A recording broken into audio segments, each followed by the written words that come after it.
মনে হয় আবদাল তো দেখিনি।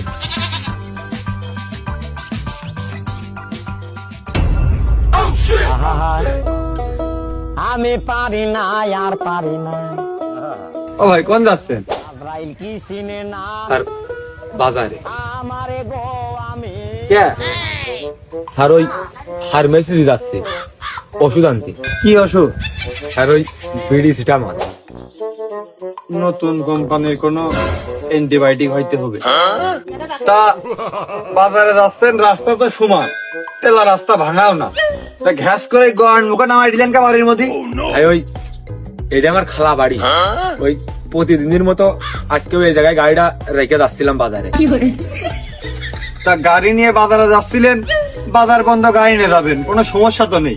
তা মাঝ রাস্তায় আবার ছুঁয়ে দেওয়ার কি দরকার? স্যার ওই হেনটুক বাজার বন্ধ যাতে গেলি যে তেলটুক খরচ হয় ওই তেলটুক আর খরচ হলো না। আর ওই গাড়ি কিনেছি নতুন, তা ওই যে আপনার ওই আমার ওই ভিড়ের মধ্যে গেলে আমার একটু হাত কাঁপে স্যার, ওই জন্য এই জায়গায় রেখে যাই। অজুহাত বেশি একটা গোছালো হয়নি। গাড়ির ডিজিটাল প্লেট, ড্রাইভিং থাকলেও হেলমেট নেই, মাস্ক নেই, জিন্সের প্যান্ট পরেনি, পায়ে আবার পং স্যান্ডেল, লুকিং গ্লাসও নেই। তাহলে পারে সব যদি হিসেব করা হয়, তাহলে গড়ে সরে আপনার কম হলে তো 5 থেকে 7।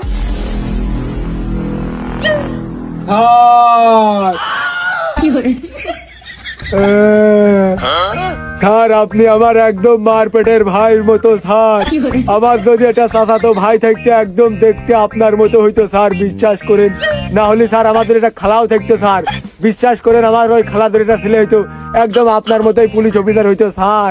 স্যার না হলে আর আবার বিশ্বাস করেন স্যার, আমাদের এটা মামা থাকতো স্যার, ওই মামার এটা ছেলে হলি একদম দেখতে আপনার মতোই হইতো স্যার। ইমোশনাল হয়ে গেলাম।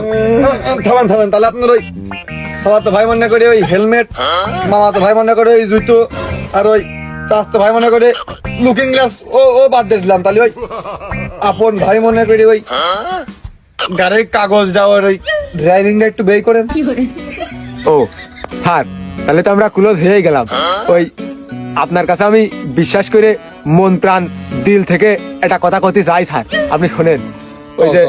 ওই যে আমার ওই স্বাস্থ্য ভাই বিদেশ থেকে বুঝেছেন স্যার, ওই মেলা দিন যাবত বাড়ি ঘর ধরে আসে না, তা ওর একটা গাড়ি পড়েছিল, ওই দেখলাম ওর গাড়িতেও চালায় না, চালানোর লোক নেই আর কি।